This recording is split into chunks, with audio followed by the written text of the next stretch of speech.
Alhamdulillah hamdan tayyiban mubarakan fi nahmaduhu ta'ala ala ihsani wa nashkuruhu ala taufiqihi wa amtinani. Salatu wassalamu ala rasulillah wa ala alihi wa sahbihi wa ba'd. Kita lanjutkan di bab yang ke-28 di bagian tafsir pada bahasan yang di surat Al-Mulk ayat 15, yaitu pada firman Allah yang sebelumnya. Allah berfirman, "Walladzi ja'ala lakumul arda dzalula." Dialah, yaitu Allah Subhanahu wa ta'ala, yang menjadikan bumi lakum untuk kalian dzalula, mudah untuk dijelajahi.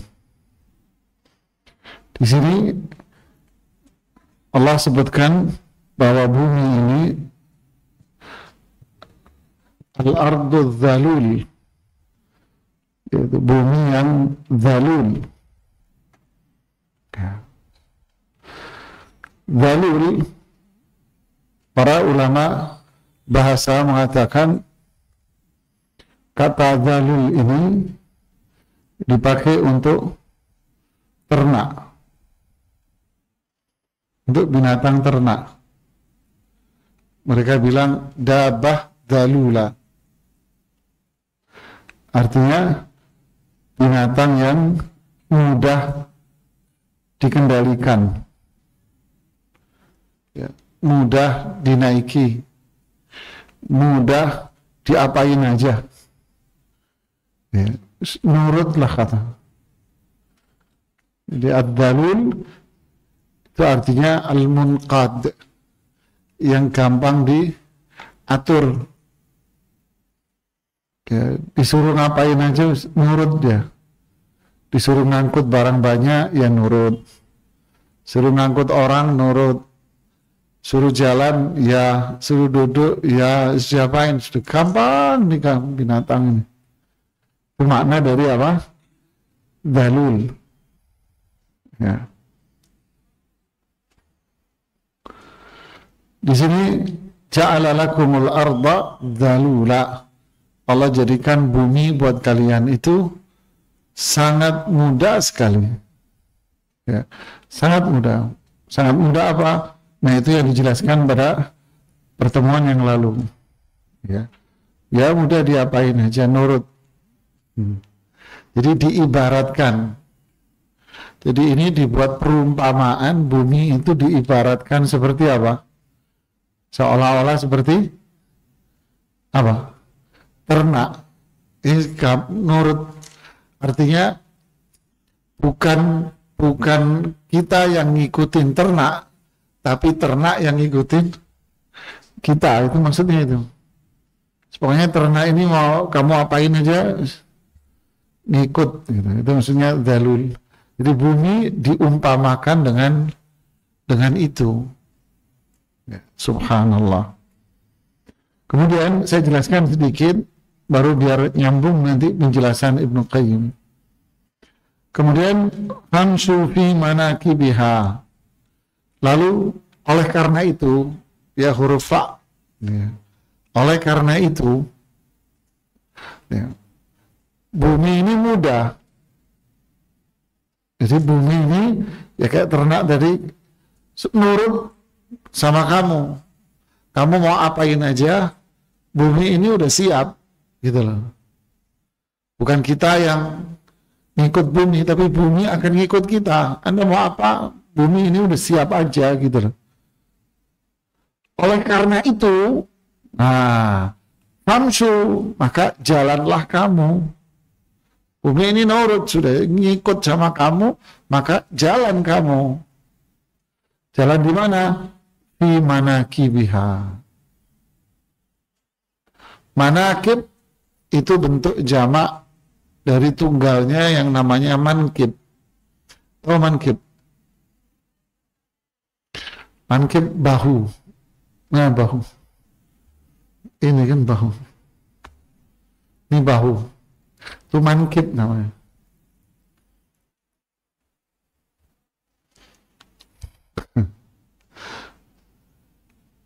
Jadi berjalanlah di bahu-bahunya. Di manakib itu bahu jemaah. Berjalanlah di bahu-bahunya ini.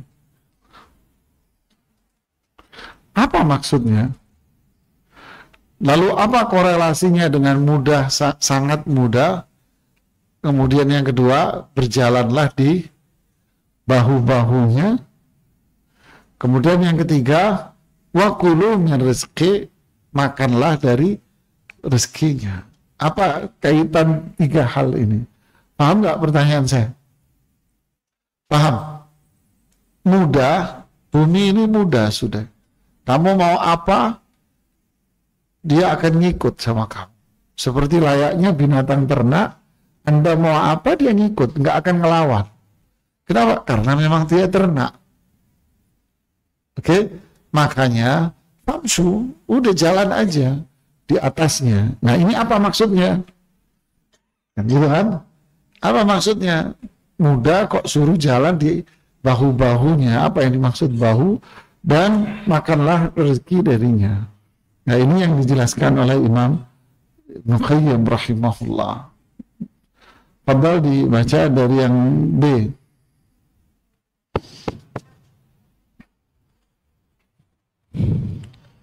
Bismillahirrahmanirrahim. Qala al-musannif rahimahumullahu ta'ala. B. Bumi bagaikan seekor unta jinak. Maksud dari surah Al-Mulk ayat 15 ini ialah Allah subhanahu wa ta'ala menjadikan bumi ini seperti unta jinak yang patuh kepada kita. Kemanapun unta itu digiring, niscaya ia akan mengikuti. Paham? Nyambung sampai sini? Oke, terus. Betapa indahnya ungkapan yang dipakai dalam ayat ini. Di dalamnya disebutkan lafadz fi manakibiha yang bermakna asal di pundaknya, dan ia tidak disebutkan dengan lafadz fi turuqiha yang maknanya di jalan-jalannya, ataupun fi fijajiha yang maknanya di lorong-lorongnya. Paham? Kenapa Allah nggak bilang berjalanlah di jalanan-jalanan, di daratan? Berjalanlah kamu di bumi ini, di daratannya. Berjalanlah kamu di bumi ini, di lorong-lorongnya. Kenapa Allah nggak ngomong gitu? Kenapa Allah bilang berjalanlah di pundak-pundak bumi, di bahu-bahunya bumi? Kenapa?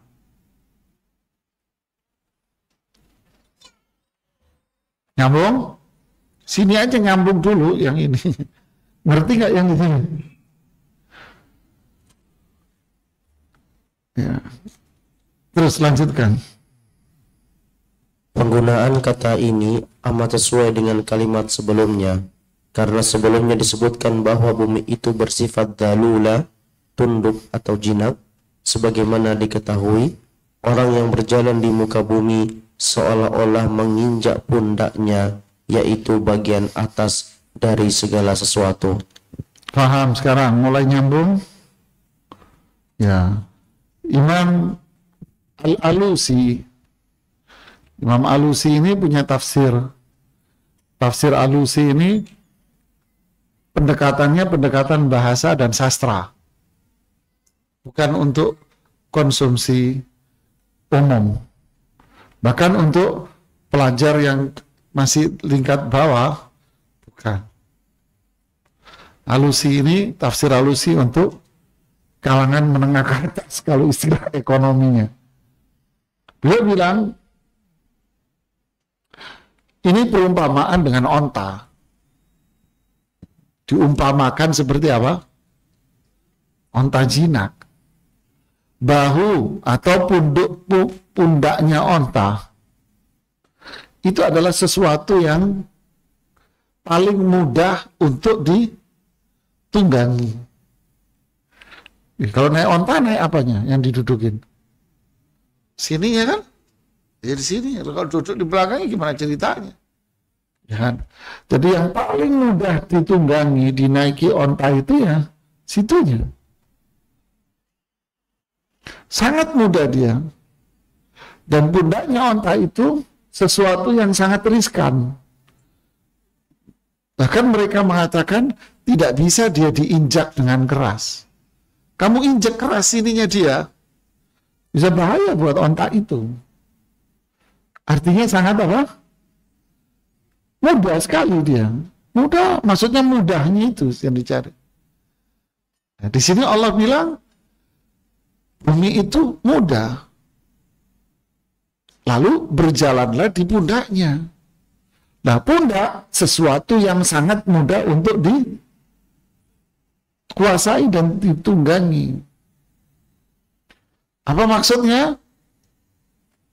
Ini mereka, para ulama bahasa ini mengatakan, ini menunjukkan bahasa, kalau bahasa kita ya, ini hiperbola.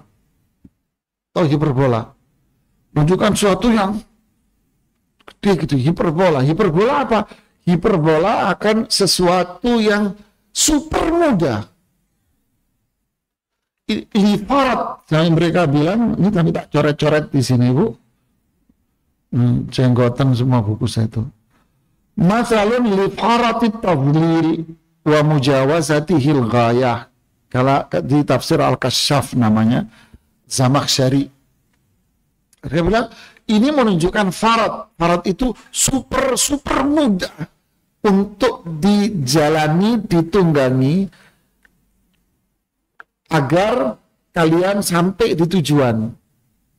Jadi bukan sekedar mudah, tapi kemudahannya itu sudah sampai pada tingkat banget gitu loh, gampangnya. Paham? Jadi Allah ingin menggambarkan kepada kita bahwa Allah ciptakan bumi ini untuk kamu loh. Untuk kalian loh manusia.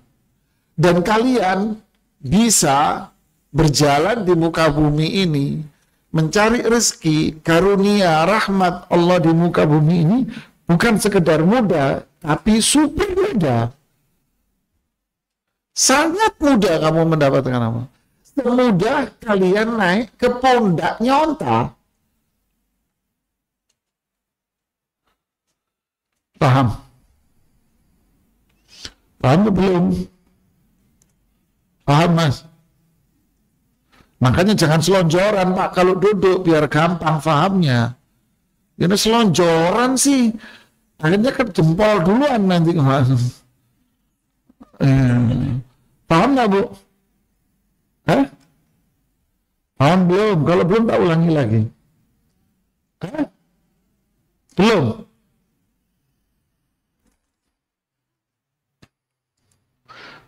Mana yang lebih mudah, Bu? Makan tahu sama makan agar-agar. Nah itulah mudah kan? Jadi mana yang lebih mudah?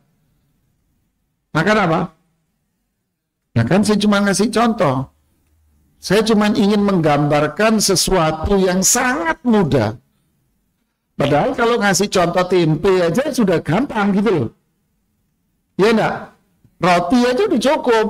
Tapi ini dicontohkan dengan agar-agar. Berarti super mudah. Kira-kira begitu. Allah kasih makanan aja manggut-manggut.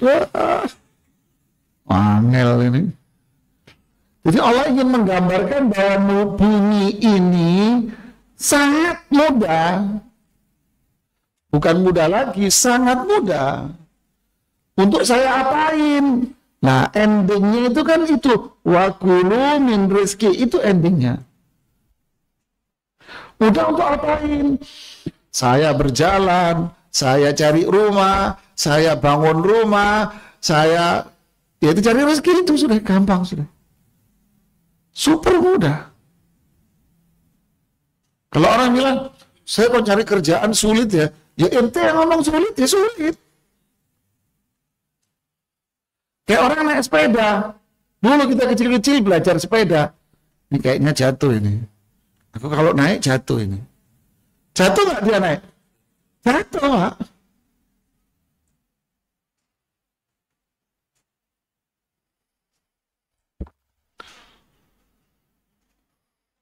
Ya kan? Ya. Kan ana inda dhanni abdi bi. Saya berjalan sesuai apa?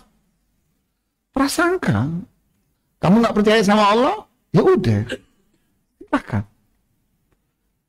Berarti semua urusan itu Allah nggak mau ikut campur. Allah nggak mau ikut campur sama Anda. Allah nggak akan ngurusi Anda. Kenapa? Wah, Anda nggak percaya kok sama Allah. Diserahkan semua urusan sama siapa? Sama Anda. Ya sulit kamu. Tapi kalau kita percaya dengan rububiyah, ini tauhid. Allah ciptakan bumi ini apa? Mata'an lakum wali an'amikum. Ini mata, kenikmatan buat kita. Ayo beraktivitas di muka bumi ini. Mudah? Bukan. Nggak mudah bumi ini, tapi super mudah. Paham sampai sini? Paham? Kalau nggak paham, ngomong. Tak ulangi lagi nanti. Dulu saya diajari ustadz saya itu. Beliau namanya Dr. Ahmad Al-Khatam. Beliau Sudan. Waktu itu aja umur beliau sudah 60-an tahun. Ngajar pelajaran yang super sulit. Di kuliah syariah hukum itu sangat sulit pelajaran itu. Namanya pelajarannya usul fikih. Spesialisasinya Dr. Musyafa. Linear itu beliau itu ilmu ini. Spesialisasinya Dr. Irwandi. Itu bukan untuk konsumsi di pengajian. Nggak bisa diajarin pengajian, nggak bisa. Dulu ngajar kita itu sulit materi itu memang. Itu kalau ngajar kita sulit dijelaskan. Paham? Bengong gitu. Nggak paham. Diulangi lagi. Paham?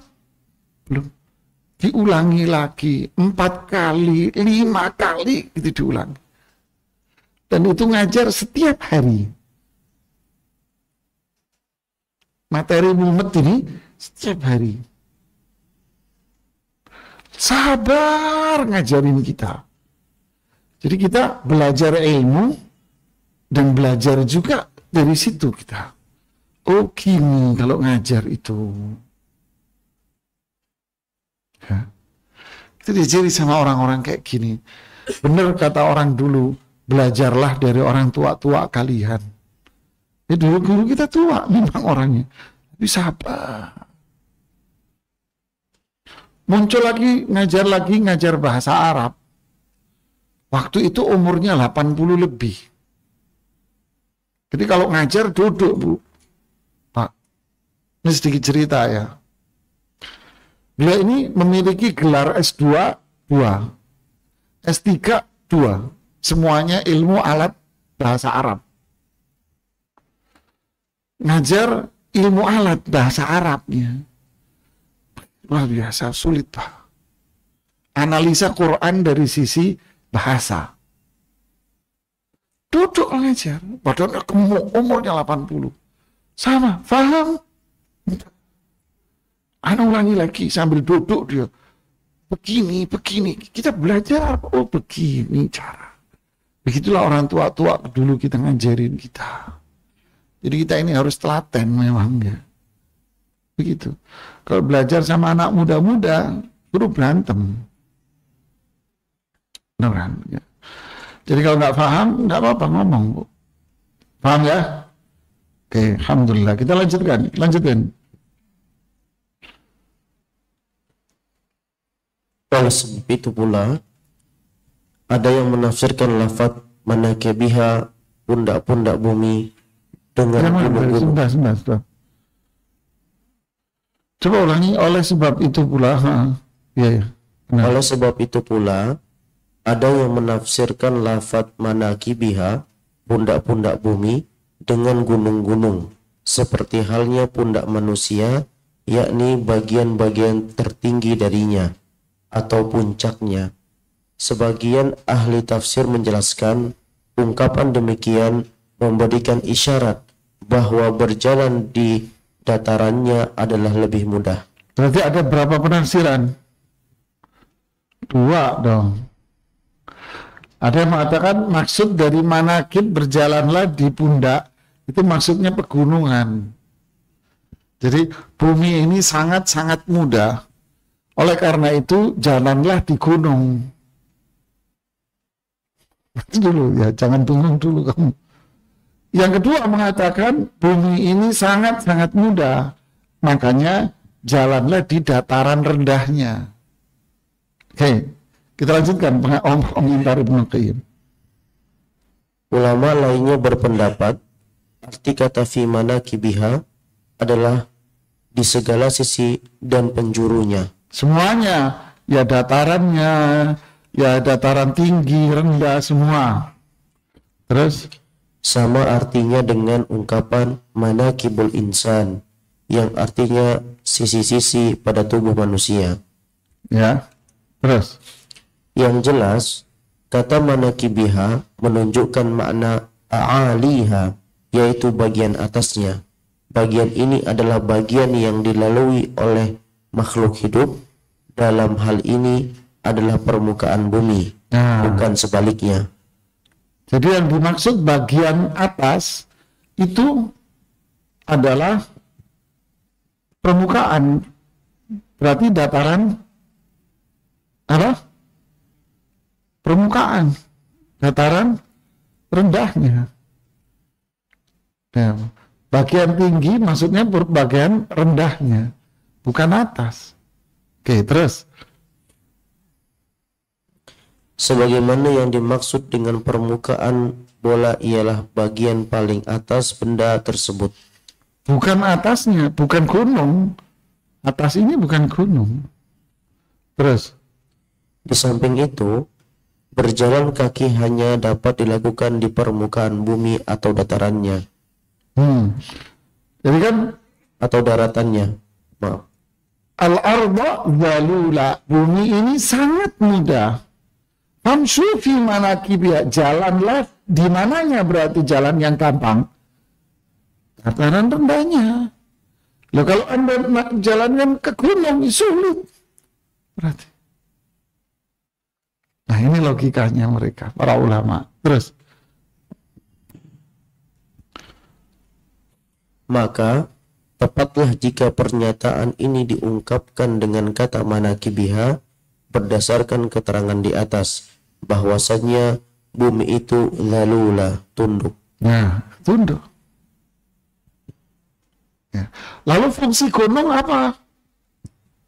Wal jibala arsaha. Jadi fungsi gunung adalah penguatnya bumi. Kalau nggak ada gunung, goyang bumi ini. Jadi manusia diberikan kemudahan oleh Allah untuk beraktivitas, untuk hidup di atasnya. Bahkan sangat mudah. Jalan di mana? Di datarannya. Terus. Pada penggalan ayat berikutnya. Nah, endingnya di sini. Ini endingnya nih. Akhirnya di sini nih. Terus. Yakni wa kulu mir rizqih, dan makanlah sebagian dari rizkinya. Allah Subhanahu wa ta'ala memerintahkan manusia untuk makan, mencari penghidupan dari rezeki yang disimpan dalam bumi. Karenanya Allah menjadikan bumi itu tunduk kepada mereka dan bisa dilalui mereka dengan mudah. Dibukakanlah olehnya jalan-jalan di atasnya yang dapat mereka lalui, serta diberitahukanlah bahwa rezeki mereka tersimpan di perutnya. Maksudnya apa, jemaah? Apakah yang dimaksud hanya sekedar makan? Tidak. Tidak. Para ulama bahasa mengatakan wa kulu min rizki, makanlah dari rezeki. Disebut makan itu karena yang paling pokok.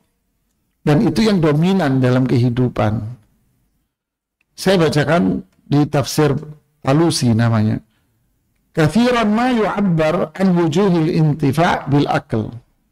Sering sekali di Al-Quran ini berbicara tentang berbagai macam manfaat itu diungkapkan dengan bahasa makan. Li'annahul aham al-a'am, karena itu yang paling utama dan paling umum.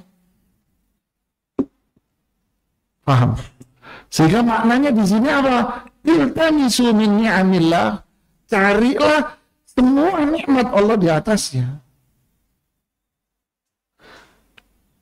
Contoh, la ta'kulu amwalakum bainakum bil batil.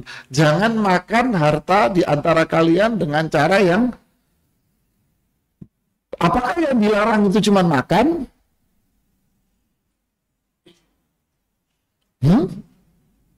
Bisa jadi ada orang, saya ngambil uangnya dia, bukan saya makan, Pak.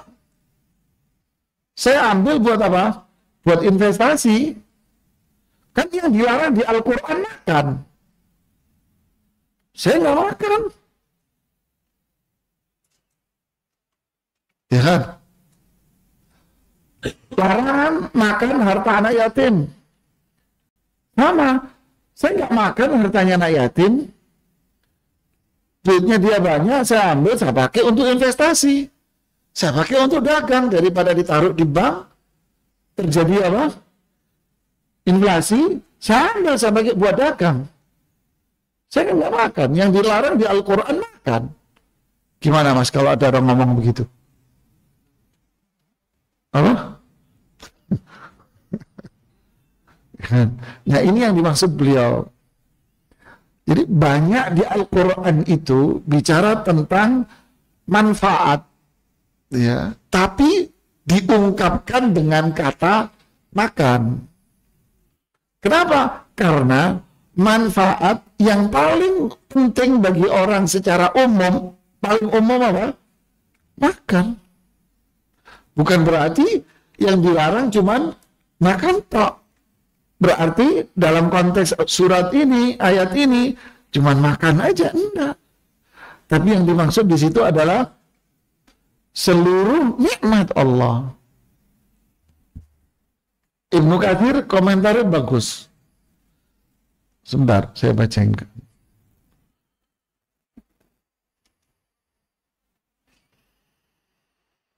Tadi saya baca. Nah ini komentar Ibnu Katsirnya, saya bacain ya. Maksud dari walladzi ja'ala lakumul arda, Allah jadikan bumi dzalula, mudah. Tamshu fi manakibiha. Jalan kamu di mana? Dataran rendahnya. Untuk apa? Fakulu min. Untuk apa? Ini makan rezekinya. Apa maksudnya? Ini komentar Ibnu Katsir. Simpel, dia menyimpulkan dari semua. Fasafiru haitsu syi'tum min aqtariha. Pergilah kalian ke tempat manapun dari permukaan bumi ini yang kalian sukai. Wa taraddadu fi aqalimiha wa arja'iha. Pergilah kalian ke sana, baliklah kalian, lalu pergilah ke tempat kalian yang lain. Tinggalkan itu dan pindahlah ke tempat yang lain. Di bumi manapun, dari sudut manapun bumi itu. Di anwa'il makasib, dari segala macam bentuk penghasilan. Lihat ini, segala macam bentuk penghasilan. Wa tijarat, dan berbagai macam bentuk perdagangan. Oke, sampai di sini. Bagian berikutnya yang menarik, ini sisi tauhid. Wa'lamu anna sa'yakum la yujdi alaikum syai'a. Tapi ingat, wa'lamu, ada kata-kata ini, wa'lamu, sadar kamu. Kamu harus punya ilmu, kamu harus paham bahwa usaha apapun yang kamu lakukan tidak akan manfaat buat kamu. Loh, kok aneh? Illa an yuyassirallahu lakum, kecuali Allah yang bikin mudah kamu. Kelar di sini jemaah. Oleh karena itu Allah bilang, wa kulu min rizqih, makanlah dari rezekinya.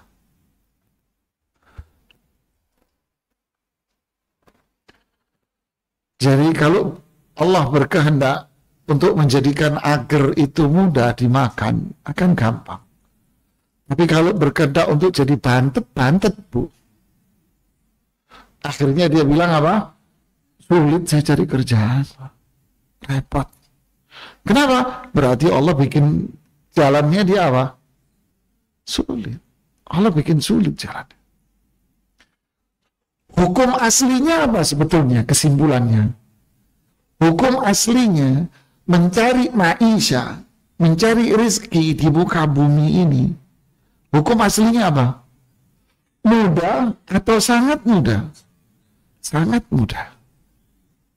Dan yang kedua, kapan itu menjadi sangat mudah? Kalau kita beriman dan bertauhid sama Allah, itu akan mudah. Itulah intinya. Tapi untuk menggambarkan ini semua dibahasakan oleh Al-Quran dengan bahasa yang sangat indah sekali. Bukan repot, ini indah loh ini. Ini indah. Menaiki unta yang paling nyaman itu ya di situ. Itu paling nyaman duduk. Subhanallah ya. Inilah jemaah. Jadi kesimpulannya apa? Jadi ayah sabul insanu ayyutraka, sudah. Apakah manusia ini ngira Allah ciptain manusia terus manusia digeletakin begitu saja? Hah? Tidak. Berarti buat apa Allah ciptakan alam semesta ini? Hah? Buat kita. Untuk kita apakan? Terserah kamu. Mau apain? Hah. Kalau kita jalankan sesuai hukum alam dan kita beriman bertauhid, maka akan mudah. Tapi kalau kita jalankan sesuai dengan hawa nafsu kita, tanpa ada ketaatan dan iman kepada Allah, maka itulah firman Allah, apa? La tusidu fil ardi ba'da islahnya. Jangan kamu rusak bumi ini. Jangan kamu bikin kerusakan di muka bumi ini setelah bumi ini sudah baik. Zaharul fasadu fil barri wal bahri bima kasabat aydin nas. Apa yang ada di atas bumi ini rusak semua. Di atas bumi ini akhirnya rusak semua. Di dataran, loh lihat, di datarannya maupun di lautannya. Jadi manakibnya ini rusak semua akhirnya sekarang. Udah sulit sekarang manakibnya ini. Kenapa? Maka sahabat aidin nas, ulah tangan manusia. Apa maksudnya ulah tangan manusia? Para ulama mengatakan itu adalah dosa manusia. Syirik, dosa-dosa besar, sehingga menjadikan kerja ini sulit, jemaah.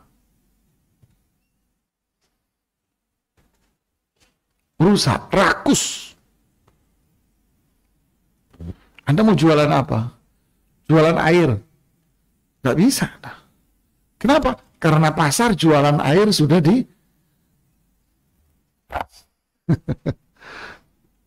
diapain? Dikuasai, ya kan? Oleh orang tertentu. Anda mau jualan, habis kamu. Kemarin ngobrol sama satu pedagang pasar induk, jual pisang saja di pasar induk sulit Anda. Kenapa? Karena sudah di monopoli. Rakus-rakus orang. Bisa.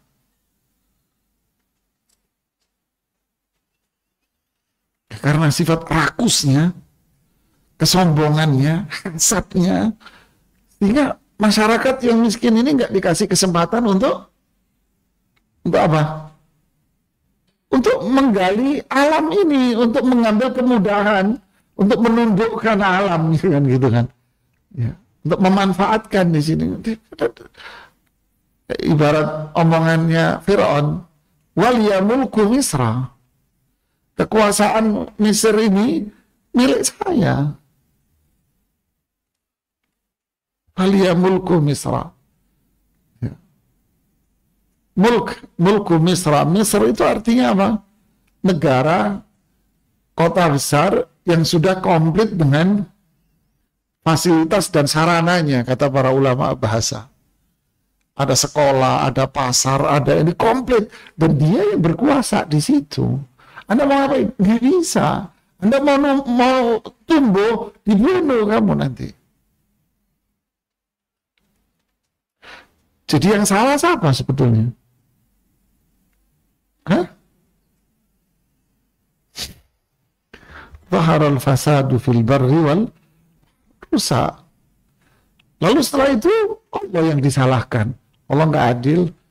Allah nggak ngasih saya rezeki.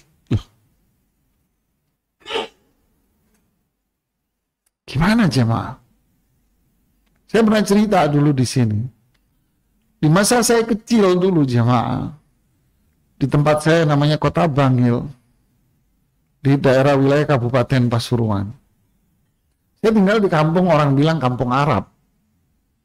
Di tengah kampung itu kali kecil, paling lebar 3 meter, paling itu lebar kali. Kali ini dulu, dari kali ini orang banyak kaya dengan rahmat Allah dan karunia Allah. Allah kasih karunia, Allah kasih rahmatnya, banyak orang kaya. Dari mana penghasilannya? Kali. Kok bisa? Jernih sekali. Kalau sudah jam 7, jam 7-an, ya saya ingat saya, itu banyak orang penggali emas di situ. Setiap hari Bu penggali emas di situ. Jam 10 aja orang udah selesai. 9, 10 udah selesai. Kenapa? Panas. Udah selesai, udah bubar. Terus pulang ngantongi emas berapa gram sudah. Kali. Wah, jemaah. Ini padahal di tengah kota. Bagaimana mereka yang hidup di kampung, di samping gunung, yang di samping laut, dan sebagainya. Nah sekarang, nyari ikan sulit. Jadi inilah, jadi hukum aslinya, inilah, ja'alalakumul arda dhalula, famshu fi manakibiha, wa kulu min rizki. Super mudah, super mudah. Tapi dosa manusia yang membuat semua ini jadi apa? Rusak. Zaharal fasadu fil barri wal rusak di darat, laut rusak. Jemaah. Kenapa? Kasab bima kasabat aidin nas. Tangan manusia yaitu maasi, syirik, dosa besar, yaitu apa? Rakus, hasad, kesombongan, sifat iblis, sifat Qarun, sifat Fir'aun. Wilayah-wilayah sudah kayak guru geografi semua. Ini wilayah Jawa dipetak-petakin, dikuasa-kuasain. Itulah jemaah. Padahal pada aslinya Allah itu apa? Sayang. Terus apa solusinya? Solusinya adalah tidak ada yang bisa merubah hukum Allah, tidak bisa. Jadi solusinya kembali kemana? Bukan kembali ke alam, kembali kepada tauhid, kembali ke tauhid, kembali kepada iman. Pasti hanya mereka ini yang akan ditolong sama Allah nanti. Seperti kisah sahabat perang Tabuk. Panas, pol jamaah panasnya. Makanan habis yang dibawa oleh Utsman bin Affan, dibawa oleh Abdurrahman bin Auf, sahabat-sahabat, habis. Tenggorokan mereka super kering. Sampai kata Umar bin Khattab, saya pikir tenggorokan saya ini udah lepas dari badan saya. Maksudnya apa? Nggak saking hausnya. Lalu Abu Bakar As-Siddiq, ya Rasulullah, kita kehausan, sudah tidak kuat ya, kata Rasulullah. Beliau berdoa. Para sahabat cerita, demi Allah, hujan itu turun hanya di tempat kita saja. Ada sahabat yang keluar dari wilayah itu kering dia. Masuk ke sini baru dia basah. Jadi yang hujan cuman sekeliling sahabat saja, yang lainnya tidak. Inilah Allah akan nolong. biarkan setan-setan itu menakuti kita. Tapi yang jelas Allah yang membuat semua ini indah dan Allah yang menebar kasih sayangnya buat kita. Kuncinya iman, tauhid, dan ketakwaan kita kepada Allah. La nas'aluka rizqa, nahnu narzuquk. Saya tidak akan minta rezeki dari kamu. Saya yang jamin rezekimu. Nah ini. Akhirnya semua jadi apa? Sangat mudah lagi buat kita. Ya, kita dengarkan azan dulu.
Benar, dilanjutkan.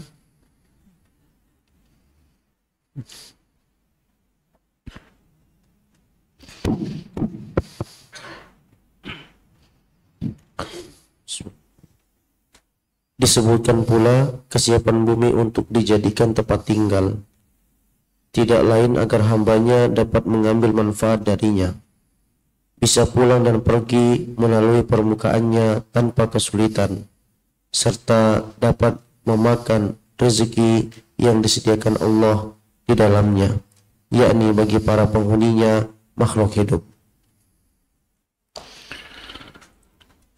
Kalau kita lihat di masalah-masalah fikih itu,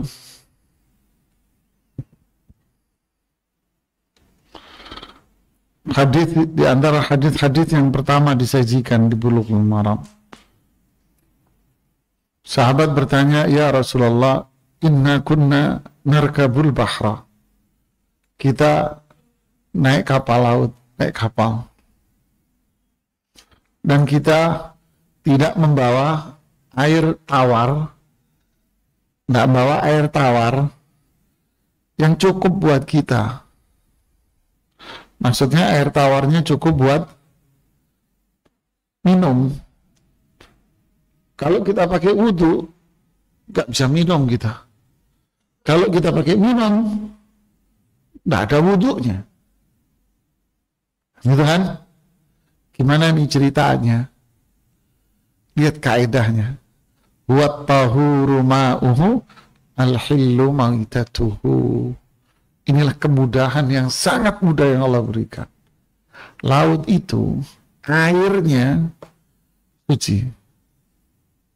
Jangankan isi lautnya, bangkainya halal. Kurang apa aja, Pak? Ya? Bangkainya halal. Hillu maitatuh, bangkainya halal. Dulu saya daurah tahun 2000 apa 2001 gitu, lupa. Sama Ustaz Khalid Wasalama di Ternate. Habis sholat subuh, hotelnya itu inget tanah di depan pantai lah situ. Habis sholat subuh ada jadwal pengajian. Subuh itu jadwalnya Ustadz Khalid yang ngisi. Ustadz Khalid ngisi, kita keluar jalan-jalan ke pantai. Keluar hotel, pantai. Ramai sekali di pantai itu. Kepo juga kitanya. Ada apa ini? Ada bangkai ikan yang menepi. Ikannya warnanya hijau. Indah sekali. Mereka bilang ikan apa gitu loh. Tapi jarang ikan itu ada. Diambil mereka hijau warna, sebagian warna hijau. Walladzi ja'ala lakumul arda dzalula. Sebagaimana dengan yang di daratan. Luar biasa, banyak sayuran, banyak dedaunan. Orang Sunda lebih ngerti ini.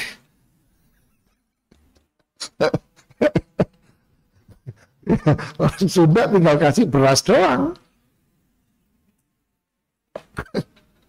Ya kan, dikasih beras aja sudah. Ada hukum ahkamus said di dalam fikih. Hukum yang berkaitan dengan berburu. Wa ma'allamtumul jawariha mukallibin. Jadi kamu ajarin itu anjing-anjing berburu. Berarti memiliki anjing untuk berburu, boleh tidak? Boleh. Ajarin anjing itu untuk berburu. Artinya, bagaimana anjing itu Anda ajari? Ketika anjing objek bidikannya tahu, oh itu bidikan saya, binatang yang mau diincar. Berarti apa? Melepasnya, baca bismillah, dan anjingnya tidak boleh gigit. Loh, kalau digigit sama anjing jadi apa? Nah, mu'allimin, berarti diajarin itu anjing. Di Quran. Jadi, walladzi ja'ala lakumul arda dzalula. Ya akhi, gampang semua ini. Wa tufajjirul ardu anhar. Bumi memancarkan air dan sebagainya. sahabat yang datang menemui Rasulullah SAW dan dia minta. Rasulullah SAW bilang apa? Ambil apa? Kapak. Pergi kamu ke sono, bukan ke hutan. Gimana Madinah ke hutan? Berarti pergi ke mana? Padang pasir sana, cari ke padang pasir. Nyari apaan? Tidak. Bumi ini gampang untuk tanda-tanda taklukkan. Akhirnya sahabat itu balik, ya Rasulullah, saya punya penghasilan. Kenapa? Dapat kayu dia di padang pasir. Allahu Akbar. Begitulah seterusnya jemaah. Abu Ubaidah Amir bin Jarrah, di awal-awal Islam kalau nggak salah ya, setelah berapa tahun di Madinah, diutus oleh Rasulullah SAW ke daerah pesisir pantai. Untuk apa? Menjaga keamanan kota Madinah dari serangan musuh yang datang dari pesisir. Berangkatlah Abu Ubaidah dengan hanya beberapa orang saja, sedikit jumlahnya. Dibekali hanya dengan beberapa kurma. Tentu ini bukan kebetulan atau apa, ini pasti ada skenario kan. Pasti Allah punya rencana, pasti Allah tahu apa yang akan terjadi. Rasulullah SAW hanya memberikan bekal kurma saja. Kurma, ya kurma, makan cuma kurma. Akhirnya kurma itu jatah satu orang pun satu butir untuk satu hari. Lihat ujian dulu, diuji dulu nih orang hidup ini, uji dulu. Angel dulu, ya pendekar itu harus melewati apa? Harus di kecemplungkot 1000 kali dia ini baru jadi pendekar dia kan gitu ya. Diuji Allah, diuji. Sampai sahabat bilang, satu sahabat itu jatah kok sehari satu butir kurma. Gimana caranya? Direndam di air, biar awet. Ini yang disebut dengan nama apa? Nabid. Nah, kalau Anda kan punya istilah sendiri itu kan. Nabid. Diminum airnya, awet kurmanya, kenyang dia. Asal jangan sampai malam. Nggak boleh, nanti bersoda nanti dia. Mabuk dia. Bahaya. Nah, ada ujiannya dulu. Ketika sampai di pesisirnya, apa yang terjadi? Ya akhi, wa ja'ala lakumul arda dhalula. Allah kasih ikan dari perut bumi. Sampai sisa ikan itu tidak rusak, dibawa pulang lagi ke Madinah. Diceritakan sama Rasulullah SAW, beliau senyum aja. Lalu bilang apa? Masih ada sisa daging ikannya. Semua banyak, sampai habis. Tidak tahu berapa ton tuh ikan. Ada dibagi-bagi di Madinah ikannya. Siapa yang membuat ikan ini keluar dari perut lautan yang gelap gulita itu? Inilah iman. Jadi kalau kita lihat dari sejarah memang seperti itu. Wa ja'ala lakumul arda dhalula.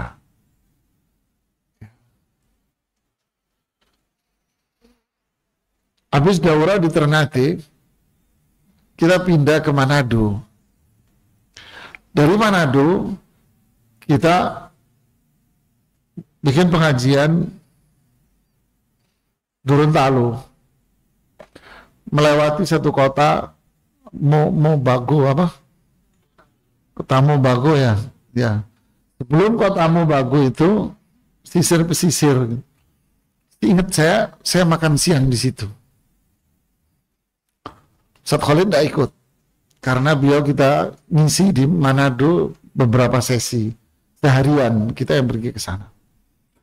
Makan siang di situ, selesai duduk di depan ada pohon-pohon kelapa, tapi kelapa yang oren, oren sekali gitu kelapanya. Bingung, kok aneh warnanya. Mereka bilang, Bapak mau minum? Saya ambilin, diambilin, dipotong, dan kita suruh minum. Rasanya kayak ada Sprite-nya gitu, ada sodanya. Mereka cerita, Pak, di sini rumah sakit sangat jauh. Kalau nggak ke Manado ya ke Gorontalo. Di Mobago ada apa namanya? Jauh di sini. Kalau emergency bisa berbahaya. Terus gimana caranya, Pak? Tekan kita dengerinnya. Terus gimana? Air kelapa inilah, Pak, sebagai infusnya. Oh, Allah Akbar. Gimana caranya, Mas? Mereka tuh dicolok sama dia di lubang colok. Kemudian mereka tusukin dia lewat puskesmas. Nyolokin, pakai apa? Air kelapa. Oh, gitu. Allah Akbar. Ijabah. Ya. Wa ja'ala lakumul arda dalula famshu fi manakibiha. Inilah jemaah. Ini tauhid, ini iman. Ketika kita terbangun iman yang seperti ini, ya Allah akan mudahkan semuanya. Makanya banyak ayat bunyinya innallaha la yudhi'u ajral muhsinin. Sarapan, sama sarapan, Bu, duduk di samping pantai, nunggu apa? Ikan lewat. Tinggal nyemplung ngambil ikan makan setiap hari. Kita, Allahu Akbar, Allah ini sayang sama kita ya. Cuman yang membuat semua kok terkesan, bukan terkesan, memang sulit akhirnya gara-gara itu tadi kan. Maka sahabat, ayudinnas, dosa kita, syirik, maksiat kita, kesombongan kita, hasad sama orang, usulul khataya, induk dari semua kejahatan itu 3 yang sering saya ulang-ulangi di sini. Apa? Sombong, hasad, obsesi dengan dunia ketinggian. Ya.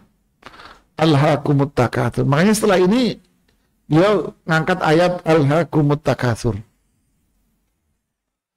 Ya, ini jemaah. Akhirnya jadi mentok sana, mentok ini. Sama dengan ayat man yuridillahu an yudillahu yaj'al sadrahu apa? Dayyiqan haraja. Di surat Al-An'am itu. Ketika Allah ingin menyesatkan hamba, Allah jadikan hatinya jadi apa? Sempit. Nah, hatinya sempit kan serba apa? Serba susah, serba sulit. Kenapa? Intinya itu hidayahnya. La tabdila li khalqillah. Ciptaan Allah ini nggak akan berubah. Cuman kita dikasih hidayah tidak oleh Allah. Allahul musta'an. Nas'alullah al-afwa wal-afiyah. Kita lanjutkan di pertemuan berikutnya. Silakan kalau ada yang mau bertanya.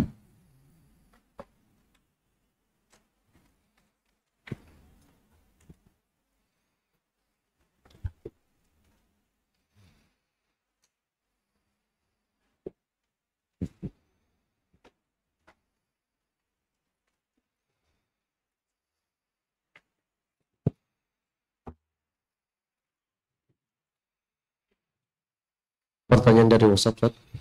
Betul. Assalamualaikum, Ustadz izin bertanya. Saya seorang pecandu maksiat. Dikala sendirian Ustadz, sudah bertahun-tahun saya ingin berhenti, tapi gagal. Di pikiran saya hanya ingin keluar dari keluarga saya dan lingkungan saya, hanya itu yang saya belum lakukan Ustadz. Saya tahu ini mental saya sakit, jorok dan kotor. Yang saya ingin tanyakan Ustadz, sampai di titik mana saya harus memilih pindah dari tempat tinggal saya, seperti halnya orang yang pembunuh 100 nyawa, tapi saya tidak punya tujuan, hanya berjalan dari masjid ke masjid lainnya. Tapi di sisi lain, saya masih mempunyai kedua orang tua. Mohon nasihatnya Ustadz. Masya Allah, barakallahu fiik. Justru akhi fillah, orang yang memiliki perasaan itu dialah orang yang bisa menjaga diri dari maksiat. Ketika dia sadar bahwa dia ini belum mandi, maka dia pasti akan mandi. Tapi kalau dia nggak sadar kalau dia ini belum mandi, dia nggak akan mandi. Begitulah sebuah logikanya. Orang yang sadar bahwa kita ini banyak dosa, kita ini bisa tersengat dosa, ya, di mana saja kita bisa kena sengatan dosa ini. Ketika sadar itu, inilah iman. Sehingga yang kedua apa? Maka perasaan takut akan berada dalam azab Allah karena dosa, ini harus kita pupuk. Ya. Tapi harus kita iringi dengan harapan. Jangan sampai yang dominan hanya rasa takut. Kalau yang dominan rasa takut, ini berbahaya. Kita tidak bisa maju ke depan. Ya. Tapi rasa takut yang tadi harus diikuti dengan sebuah harapan yang tinggi untuk mendapatkan surga. Sehingga rasa takut akan berada dalam azab, kena sengatan dosa, diiringi dengan harapan ingin masuk surga, sehingga ketaatan itu kita akan jaga terus. Kemudian yang berikutnya, kita harus penuh dengan keyakinan, iman itu terus ada, bahwa Allah la yakhfa alaihi khafiyah. Tidak ada sedikit pun yang tersembunyi bagi Allah. Allah Maha tahu, Allah Maha melihat, Allah Maha mendengar. Tidak ada sesuatu pun yang ada di alam bumi ini, sekecil apapun, walaupun mata kita nggak ngelihat, Allah tahu. Sehingga kita harus menjaga diri, walaupun kita berada dalam kesendirian. Kemudian berikutnya, lingkungan juga sama. Ya. Kalau era sekarang, kemanapun kita berada, kita akan mendapatkan keburukan dan maksiat. Sehingga pandai-pandailah kita memilah dan memilih mana gorengan yang sehat, mana gorengan yang di pinggir jalan. Kan gitu kan? Kita harus memilah dan memilih itu. Mana makanan yang expired karena sudah ada tanggalnya, mana yang bukan. Ya, udah kelihatan, Mas. Pilah dan pilih lingkungan kita. Kemudian orang tua Anda masih ada. Nah, inilah surga Anda. Yang orang lain, yang orang tuanya belum ada, dia tidak mendapatkan nikmat seperti Anda.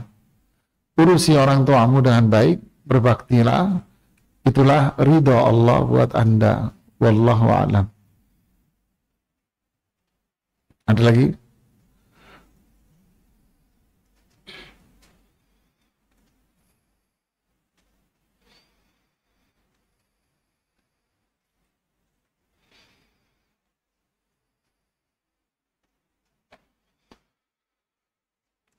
Dari yang nanya?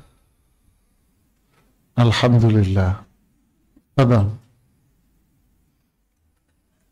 Bismillahirrahmanirrahim. Ustadz, tadi dijelaskan bahwa Allah itu mempermudah di bumi ini untuk umatnya kan gitu. Tapi Allah juga sebagai maha pemberi rezeki kepada seluruh manusia. Tapi kan di manusia juga ada yang ibaratnya berjalan kaki sudah dapat rezeki yang banyak, sedangkan manusia yang lain harus berlari seharian juga belum tentu mendapat rezeki yang sama, Ustaz. Itu bagaimana cara mensikapi, Ustaz? Terima kasih.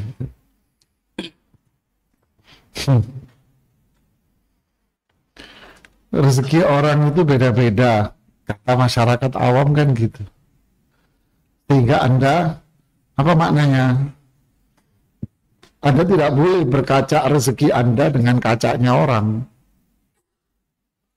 Ya. Binatang apa itu yang lelet banget itu? Apa itu? Pelan, kalau ngangkat tangan aja lama gitu, wangel gitu, ngangkat tangan aja. Apa ini? Kukang ya. Apakah Anda akan samakan kukang dengan apa jerapah atau dengan itu si pelari cepat ini, kita gimana? Ya sudah, bukan punya rezekinya. Dia jangan ngaca dengan orang lain. Ya kan? Jangan ngaca dengan orang lain. Rezeki kita terus kita ngaca sama orang lain, besok stres nanti. Jangan stres. Begitu mikir, wah itu orang sukses ya, sekolahnya on, bego. Kita lagi stresin. Astagfirullahaladzim. Itu mikir, diri anak pinter, anak hebat, cum laude, sekolahnya hebat. Tuh, bahlul sekolahnya. Tapi kok, ya repot, stresan deh mas. Itu yang satu. Yang kedua, apa yang Allah berikan kepada kita, itu yang terbaik buat saya. Ya kan? Kenapa monyet nggak dikasih daging? Karena nggak baik buat dia. Kenapa nggak harimau makan pisang? Ya nggak baik buat dia. Kenapa Allah memberikan saya ini? Tuh yang kulit sekolah nggak pernah masuk. Umpamanya, ya ini baik buat saya. Jadi intinya apa? Rezeki saya yang Allah tetapkan buat saya. Jangan berkaca dengan kacanya orang. Saya harus berkaca dengan kaca saya sendiri. Bahwa inilah yang Allah berikan kepada saya. Dan ini yang baik buat saya. Loh andai kata Allah kasih Anda yang itu, ya runyam semua karena nggak cocok sama Anda. Ya. Sama kayak mak-mak gitu loh. Kenapa dia nggak pakai bedak jenis yang ini? Jawabannya dia apa? Nggak cocok saya Ustaz. Ya sih itu jawabannya dia. Sama. Kalau Allah kasih yang itu nggak cocok buat kamu, nggak akan cocok buat saya. Saya cocoknya yang mana? Ya ini sudah. Ini punya saya. Makanya apa? Saya disuruh bersyukur atas apa yang ada di tangan saya. Saya tidak disuruh bersyukur atas apa yang ada di tangan ente. Tidak. Syukur atas apa yang ada di saya. Begitu juga musibah. Sabar atas musibah yang saya terima. Bukan sabar atas musibah ente. Masa ente yang makan cabai, anak yang kepedesan? Ya kan? Coba pikirkan yang itulah. Makanya yang kita disuruh apa? Berbuat baik sama orang. Itu yang kita disuruh. Berbuat baik, kontribusi, memberi manfaat sama orang. Bukan saya ngacak kepada dia.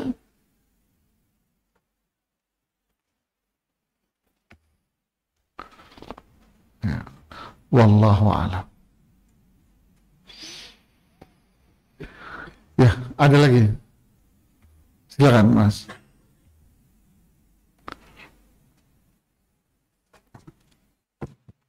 Assalamualaikum Ustaz. Assalamualaikum warahmatullahi. Jadi keluarga kami di kampung ada usaha warung gitu Ustaz. Di depannya lapangan alun-alun. Nah kadang di situ ada acara kayak kemaksiatan atau kebid'ahan gitu. Jadi warung kita tuh makin rame Ustaz. Jadi mohon Ustaz gimana itu? Apakah kami lebih baik tutup waktu acara kayak gitu atau tetap buka? Jazakallahu khair. Barakallahu fiik. Kalau kita lihat dari sudut pandang hukum jual beli, akad jual beli, nggak ada masalah, aja. Yang beli iblis jin ifrit sama sih. Asal pakai rupiah dan ini bisa ngelihat. Asal syarat-syaratnya terpenuhi, ekstrimnya gitu mas. Syarat-syarat terpenuhi. Kenapa? Rasulullah SAW dagang sama Yahudi. Para sahabat berjual beli sama Yahudi. Yahudi penghasilannya mayoritas dari yang haram. Ini jawaban yang pertama. Jawaban yang kedua. Kalau Anda, keluarga Anda memang warungnya di situ, mau ada acara itu, nggak ada acara itu tetap jualannya memang di sini kan gitu kan. Nggak ada masalah, memang aslinya ada jualan di situ. Jadi sehingga tidak dikategorikan sebagai apa? Penggembira di situ yang memberikan support.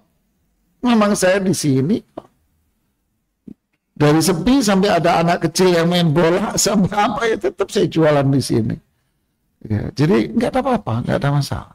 Wallahu a'lam. Ya. Rezekinya itu Mas. Ada lagi?